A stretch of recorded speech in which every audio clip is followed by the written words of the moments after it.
आजच्या या सखोल चर्चेत हं, आपण एका अशा विषयावर प्रकाश टाकणार आहोत हं, जो कॉर्पोरेट जगात हं. किंवा कोणत्याही व्यावसायिक क्षेत्रात अत्यंत जिव्हाळ्याचा मानला जातो. हां, नक्कीच. तो विषय म्हणजे नोकर भरती, म्हणजे आपण ज्याला हायरिंग म्हणतो. हो, नोकरी शोधणं किंवा मग आपल्या कंपनीसाठी योग्य उमेदवार शोधणं. बरोबर. आणि या दोन्ही गोष्टी सध्या कशा वाटतात? अनेकदा असं वाटतं ना की आपण अत्यंत मेहनतीनं बनवलेला आपला रेझ्युमे एका मोठ्या एका अंधाऱ्या ब्लॅक होलमध्ये फेकून दिलाय. अगदी तेच. हं, तो तिथे जातो आणि तिकडून परत काहीच उत्तर येत नाही. काहीच नाही. कधी-कधी महिने उलटून जातात. तरीही काहीच प्रतिक्रिया मिळत नाही. तर आज आपण याच गुंतागुंतीच्या विषयावर एक अतिशय रंजक आणि महत्त्वाची चर्चा करणार आहोत. हो, कारण ही जुनी, वेळखाऊ आणि अनेकदा मानवी विसंगतींनी भरलेली पद्धत आता मुळासकट कशी बदलत आहे हे आपण आज समजून घेणार आहोत. बरोबर.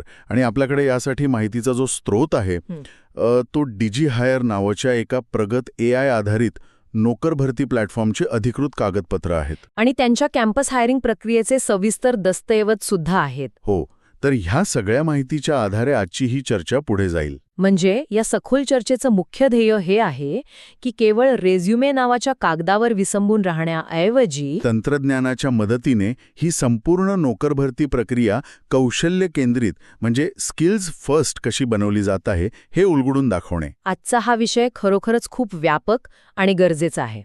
कारण ही चर्चा केवळ तंत्रज्ञानाच्या प्रगतीपुरती मर्यादित नाहीये.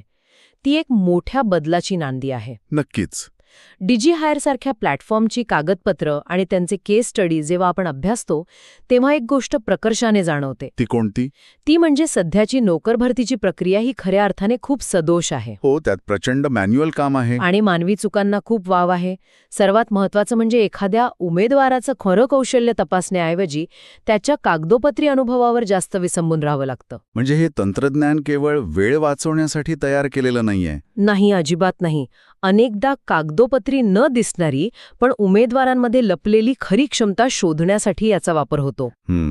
या सगळ्या प्रक्रियेत पूर्वी कधीही नव्हती. एवढी पारदर्शकता या तंत्रज्ञानामुळे कशी येत आहे हे समजून घेणं खूप उद्बोधक ठरेल.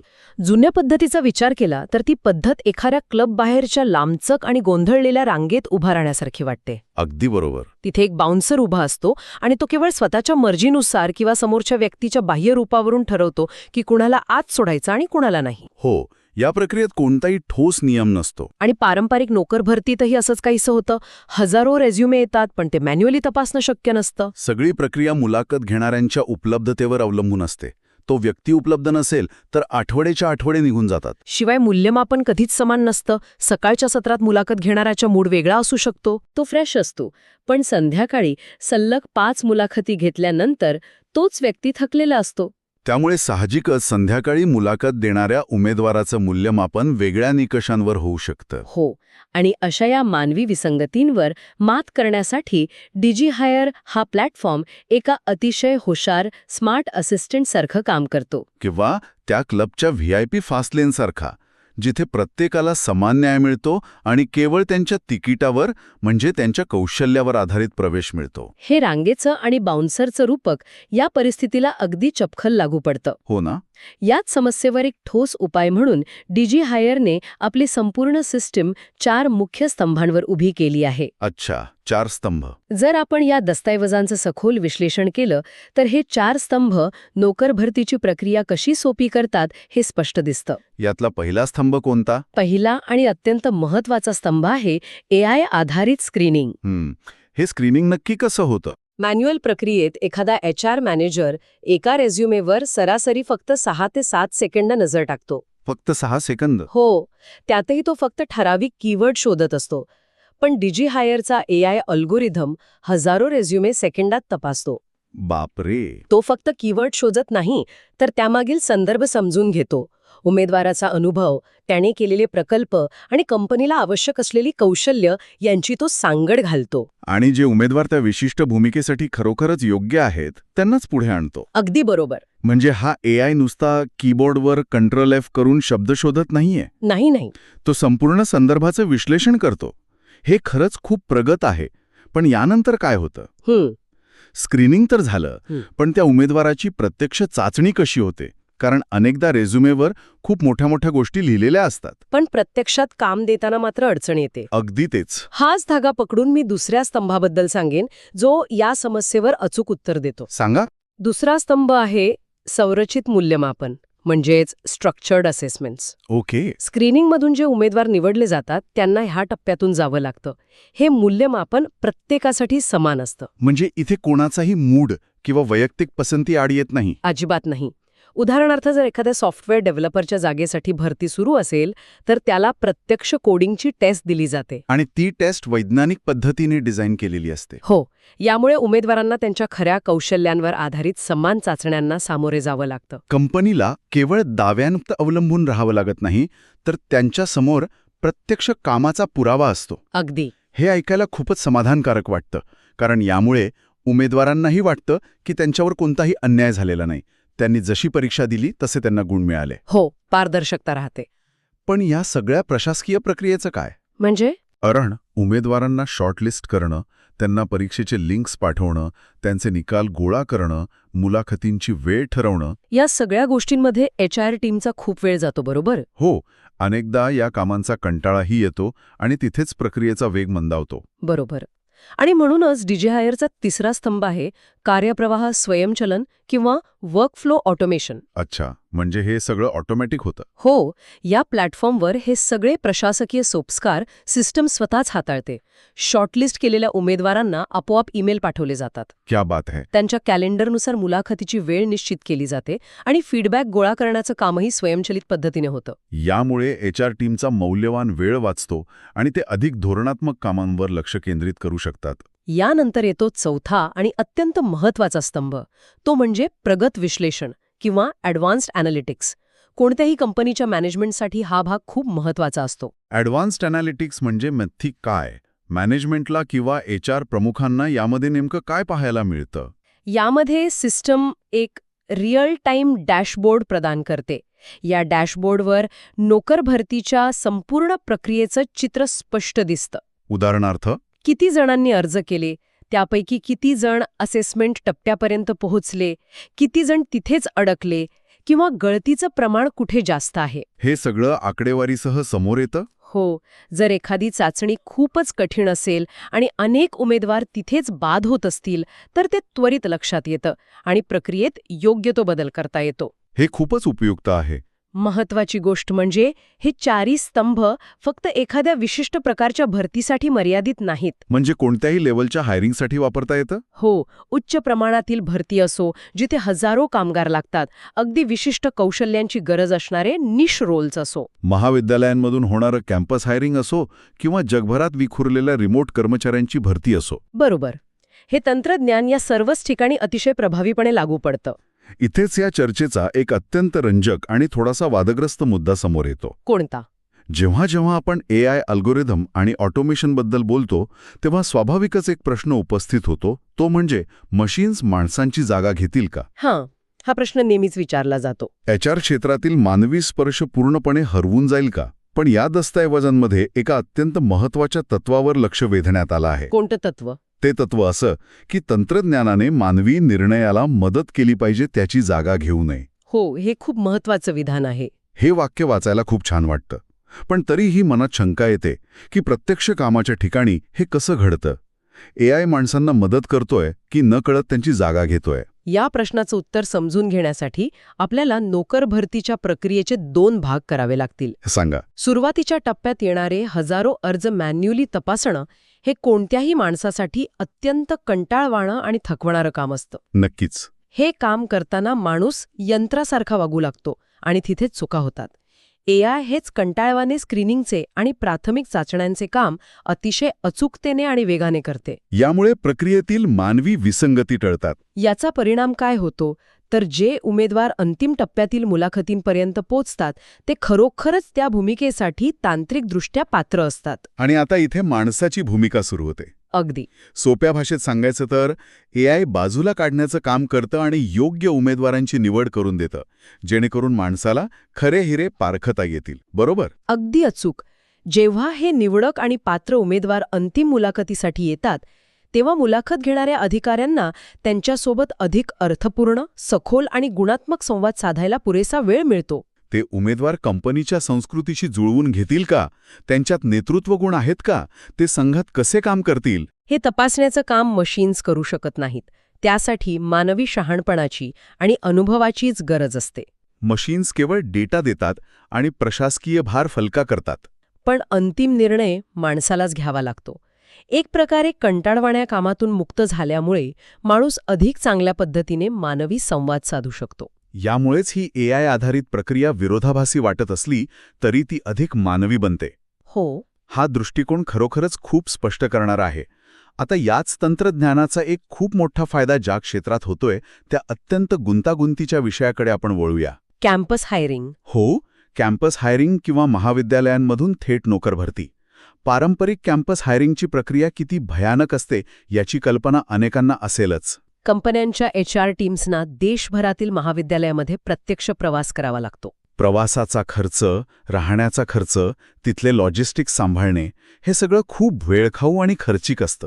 आणि याचा सर्वात मोठा फटका कोणाला बसतो? भारतातील टियर 2 आणि टियर 3 शहरांमधील महाविद्यालयांना. बरोबर. तिथे प्रचंड बुद्धिमत्ता असते, पण मोठ्या कंपन्या तिथे प्रत्यक्ष पोचू शकत नाहीत कारण त्यांच्याकडे तेवढा वेळ आणि बजेट नसतं. ते फक्त मोजक्या टॉपच्या 5-10 महाविद्यालयांमध्ये जातात आणि बाकीचे विद्यार्थी वंचित राहतात. हा एक अतिशय कळीचा मुद्दा आहे. आणि डिजीहायरचा कॅम्पस हायरिंग प्लॅटफॉर्म हे जुनं चित्र पूर्णपणे मोडीत काढतं आहे. त्यांच्या दस्तऐवजानुसार आता कंपन्यांना प्रत्यक्ष कॅम्पसमध्ये जाण्याची गरजच उरलेली नाहीये. एका क्लिकवर त्यानं पॅन इंडिया म्हणजे संपूर्ण देशभरातील विद्यार्थ्यांपर्यंत पोचता येतं. हो, महाविद्यालय, विद्यार्थी आणि कंपन्या हे सगळे एकाच डिजिटल छत्राखाली येतात. एखाद्या छोट्या गावातील महाविद्यालयात शिकणाऱ्या हुशार विद्यार्थ्याला आता महानगरातील विद्यार्थ्याच्या बरोबरीने संधी मिळते. या तंत्रज्ञानाचा वापर खूप कल्पकतेने केला आहे. प्लॅटफॉर्ममध्ये मायक्रोसॉफ्ट टीम्स आणि गुगल मीट सारख्या टूल्सचं थेट इंटिग्रेशन आहे. त्यामुळे मुलाखतीसाठी वेगळ्या सिस्टीमची गरज भासत नाही. एकाच प्लॅटफॉर्मवरून चाचण्या होतात आणि तिथेच व्हर्च्युअल मुलाखती अत्यंत सहजपणे पार पडतात. आणि या सगळ्याचा परिणाम काय झालाय याची आकडेवारी जेव्हा मी रिपोर्ट्समध्ये वाचत होतो तेव्हा एक आकडा बघून मी खरंच थक्क झालो. कोणता आकडा? हे केवळ एक छोटेखाने सॉफ्टवेअर नाहीये, तर हा प्लॅटफॉर्म किती मोठ्या प्रमाणावर काम करत आहे हे यावरून समजतं. दस्तऐवजांमधील माहितीनुसार या प्लॅटफॉर्मवरून आतापर्यंत 10 लाखांहून अधिक उमेदवारांची प्रक्रिया पार पडली आहे. 10 लाख? हे खूपच मोठं प्रमाण आहे. होय, 10 लाख आणि 1 लाखाहून अधिक असेसमेंट्स पूर्ण झाल्या आहेत. ही आकडेवारी सांगते की हे तंत्रज्ञान फक्त कागदावर मर्यादित नाहीये, तर ते प्रत्यक्ष कॉर्पोरेट जगात प्रचंड वेगाने स्वीकारलं जातंय. आणि या आकडेवारीचा दुसरा पैलू असा आहे की या सगळ्याचा प्रत्यक्ष व्यवसायावर काय परिणाम होत आहे. जेव्हा तुम्ही 10 लाख उमेदवारांची प्रक्रिया एका प्लॅटफॉर्मवरून करता तेव्हा साहजिकच तुमच्या वेळेची प्रचंड बचत होते. डिजीहायरच्या केस स्टडीनुसार नोकर भरतीच्या वेळेत तब्बल 60% कपात झालीय. 60%? हो, जे काम करायला पूर्वी 100 दिवस लागायचे ते आता केवळ 40 दिवसात पूर्ण होत आहे. एखाद्या कंपनीसाठी जिथे नवीन टॅलेंटची तातडीने गरज असते तिथे वेळेची ही बचत अमूल्य असते. वेळेची बचत तर आहेच, पण खर्चाच्या बाबतीत जो आकडा आहे तो कोणत्याही कंपनीच्या CFOसाठी किंवा व्यवस्थापनासाठी एका स्वप्नासारखा आहे. खर्चात किती बचत झालीये? पारंपरिक मानवी एजंट्स किंवा मॅन्युअल प्रक्रियेसाठी जो अवाढव्य खर्च येतो त्याच्या तुलनेत या तंत्रज्ञानामुळं नोकर भरतीचा खर्च चक्क 10% आलाय. याचाच अर्थ तब्बल 90% बचत. हो, पूर्वी जो खर्च प्रवासावर, लॉजिस्टिक्सवर आणि मुलाखती घेणाऱ्यांच्या वाया जाणाऱ्या तासांवर होत होता तो आता पूर्णपणे वाचलाय. हे आर्थिक आणि वेळेचं गणित निश्चितच खूप प्रभावी आहे. सुरक्षितता आणि विश्वासार्हतेचा एक अत्यंत गंभीर प्रश्न उपस्थित होतो. बरोबर.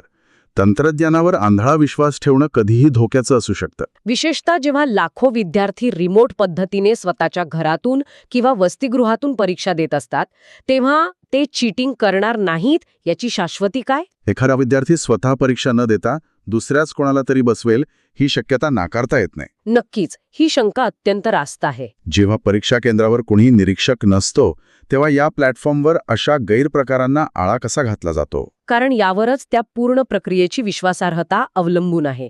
म्हणूनच या दस्तऐवजांमध्ये सुरक्षेच्या मुद्द्यावर खूप सविस्तर माहिती दिली आहे. काय उपाय आहेत त्यात? डिजीहायरने या गैरप्रकारांना रोखण्यासाठी अत्यंत कडक आणि प्रगत सुरक्षा उपाय योजले आहेत. यात पहिली गोष्ट आहे जिओ लोकेशन व्हॅलिडेशन. याचा अर्थ उमेदवार नेमकं कुठून परीक्षा देत आहे त्याचं लोकेशन ट्रॅक केलं जातं. बरोबर. दुसरं म्हणजे ओळख पडताळणी किंवा आयडेंटिटी व्हेरिफिकेशन. परीक्षेच्या आधी उमेदवाराला स्वतःचं ओळखपत्र कॅमेऱ्यासमोर दाखवावं लागतं. ओके. आणि तिसरी सर्वात महत्वाची गोष्ट म्हणजे अँटी इम्पर्सनेशन चेक. हे कसं काम करतं?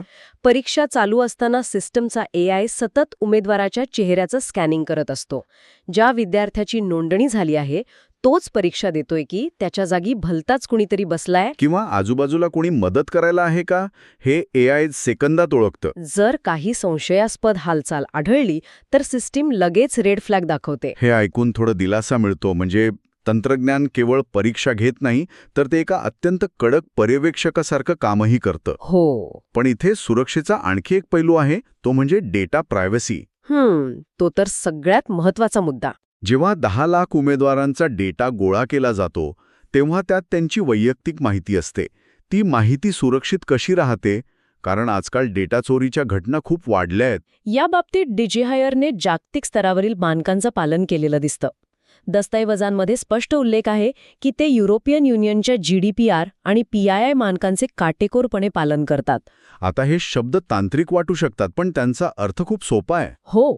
PII म्हणजे पर्सनली आयडेंटिफायबल इन्फॉर्मेशन. म्हणजेच उमेदवाराचा फोन नंबर, घरचा पत्ता, ईमेल ID अशी खाजगी माहिती सिस्टीममध्ये पूर्णपणे एन्क्रिप्टेड आणि सुरक्षित ठेवली जाते. आणि GDPR हे जागतिक पातळीवरील अत्यंत कडक डेटा संरक्षण नियम आहेत, जे हमी देतात की उमेदवारांचा डेटा कोणत्याही चुकीच्या हातांमध्ये पडणार नाही किंवा त्याचा गैरवापर होणार नाही. त्यामुळे संस्था आणि उमेदवार या दोघांचाही डेटा पूर्णपणे सुरक्षित राहतो. ही खूपच महत्वाची माहिती आहे. तर या सगळ्या चर्चेचा विचार केल्यास एक मोठा प्रश्न उभा राहतो की या तंत्रज्ञानामुळे नोकर भरतीचं भविष्य नेमकं कसं असणार आहे. कारण कामाचं स्वरूप आणि त्यासाठी लागणारी कौशल्य अतिशय वेगाने बदलत आहेत. आज जी तांत्रिक कौशल्ये महत्वाची वाटतात ती कदाचित 2 वर्षांनी कालबाह्य होतील. अशा वेगाने बदलणाऱ्या जगात डिजिहायरसारख्या प्लॅटफॉर्मचं उद्दिष्ट केवळ एक सॉफ्टवेअर टूल बनून राहणे नक्कीच नाही. त्यांचा दृष्टिकोन खूप व्यापक आहे. नक्कीच. आपण एका मोठ्या बदलाचे साक्षीदार आहोत. जागतिक स्तरावर आता नोकर भरतीची प्रक्रिया रेझ्युमे केंद्रित दृष्टिकोनाकडून डेटा आणि कौशल्य केंद्रित दृष्टिकोनाकडे वळत आहे. पूर्वी उमेदवाराचं नाव काय आहे, तो कोणत्या महाविद्यालयातून आला आहे किंवा तो कोणत्या शहरातला आहे यावर अनेकदा नकळतपणे पूर्वग्रह तयार व्हायचे. पण आता जेव्हा AI सुरुवातीचं स्क्रीनिंग करतं तेव्हा ते या बाह्य गोष्टींकडे लक्ष न देता फक्त उमेदवाराचं प्रत्यक्ष कौशल्य आणि त्याची खरी क्षमता पाहतं. यामुळे प्रत्येक उमेदवाराला, मग तो देशाच्या कोणत्याही कानाकोपऱ्यात असो, खऱ्या अर्थाने समान संधी मिळते. हा बदल नोकरी शोधणाऱ्यांसाठी आणि टॅलेंट शोधणाऱ्या कंपन्यांसाठी एक मोठी क्रांती आहे. अगदी खरंय. आजच्या या सखोल चर्चेत आपण अनेक रंजक आणि महत्त्वाचे मुद्दे पाहिले. याचा एक वेगवान आढावा घ्यायचा झाला तर आपण सुरुवातीला पाहिलं की पारंपरिक नोकर भरतीतील मानवी विसंगतींवर AIच्या मदतीने कशी मात केली जाते आणि खऱ्या टॅलेंटला कशी संधी मिळते. त्यानंतर आपण डिजिहायरचे 4 स्तंभ समजून घेतले, ज्यातून स्क्रीनिंग, असेसमेंट आणि विश्लेषणाची प्रक्रिया सुलभ होते. कॅम्पस हायरिंगमधील भौगोलिक मर्यादा कशा संपुष्टात आल्या आहेत आणि त्यातून मिळणारी पॅन इंडिया पोहोच कशी शक्य झाली आहे हे आपण आकडेवारीसह पाहिलं. वेळेत झालेली 60% कपात आणि खर्चात झालेली 90% प्रचंड मोठी बचत, या गोष्टी खरोखरच उल्लेखनीय आहेत. आणि सर्वात शेवटी रिमोट परीक्षांमधील प्रगत सुरक्षा आणि डेटा संरक्षणाचं महत्त्व आपण समजून घेतलं. जर या संपूर्ण माहितीचा एक अंतिम निष्कर्ष काढायचा असेल तर तो काय असेल? तो खूप स्पष्ट आहे. आज आपण माहितीच्या महापुरात जगत आहोत. एका जागेसाठी हजारो अर्ज येतात. कंपन्यांसमोरचे खरे आव्हान टॅलेंटची कमतरता हे नाही, तर या महापुरातून अचूक टॅलेंट शोधून काढणे हे आहे. हे म्हणजे गवताच्या गंजीतून सुई शोधण्यासारखं आहे. भविष्यातील कामाच्या जगाचा पाया हा अचूक डेटा आणि मानवी शहाणपण यांच्या मिश्रणावरच उभा असेल. AI आणि तंत्रज्ञान आपल्याला ती सुई शोधून देईल. पण त्या सुईचा वापर कसा करायचा, ती कंपनीच्या संस्कृतीत कशी सामावून घ्यायची, हा निर्णय शेवटी माणसालाच घ्यावा लागेल. तंत्रज्ञान हे मानवी प्रज्ञेचा पर्याय कधीच असू शकत नाही, तर ते मानवी क्षमतेला अधिक उंचीवर नेणारे एक साधन आहे. हा विचार खरोखरच अत्यंत सकारात्मक आणि भविष्याची दिशा दाखवणारा आहे. हो. पण या सगळ्या माहितीच्या आधारे जाता जाता एका अशा प्रश्नावर विचार करणं गरजेचं आहे जो या दस्तऐवजांमध्ये थेट आलेला नाही. पण या तंत्रज्ञानाच्या वाटचालीतून नक्कीच निर्माण होतो. आपण आज पाहिलं की AI मुळे नोकर भरतीमधील जुन्या पद्धती हळूहळू दूर होत आहेत आणि भरती केवळ कौशल्यावर आधारित होऊ लागली आहे. बरोबर. पण जर असं झालं, जर भविष्यात उमेदवारांची निवड पूर्णपणे त्यांच्या तांत्रिक आणि तार्किक क्षमतांवरच होऊ लागली, तर इंटरव्ह्यू देण्याची कला किंवा स्वतःला छान प्रेझेंट करण्याची पद्धत संपुष्टात येईल का? हा खूपच विचार करायला लावणारा मुद्दा आहे. जर रेझ्युमे आणि प्रेझेंटेशनपेक्षा फक्त काम येतं का हेच महत्त्वाचे ठरणार असेल, तर उमेदवारांमधील खऱ्या मानवी व्यक्तिमत्वाची, त्यांच्यातील संवेदनशीलता, संवाद कौशल्य आणि नेतृत्व गुणांची पारख आपण फक्त डेटा आणि अल्गोरिदमच्या आधारे कशी करणार? हा प्रश्न भविष्यात आपल्याला नक्कीच सतावेल आणि या प्रश्नाचे उत्तर शोधणं हे कॉर्पोरेट जगापुढील एक मोठं आव्हान असेल. आजची ही ज्ञानवर्धक आणि सखोल चर्चा आपण इथेच थांबवत आहोत. नोकर भरतीच्या भविष्याकडे बघण्याची नक्कीच एक नवी दृष्टी यातून आपल्याला मिळते. असेच कुतूहल जागृत ठेवा आणि नवीन गोष्टी शोधत राहा. आणि आमच्यासोबत अशाच सखोल चर्चांमध्ये सहभागी होत रहा. धन्यवाद.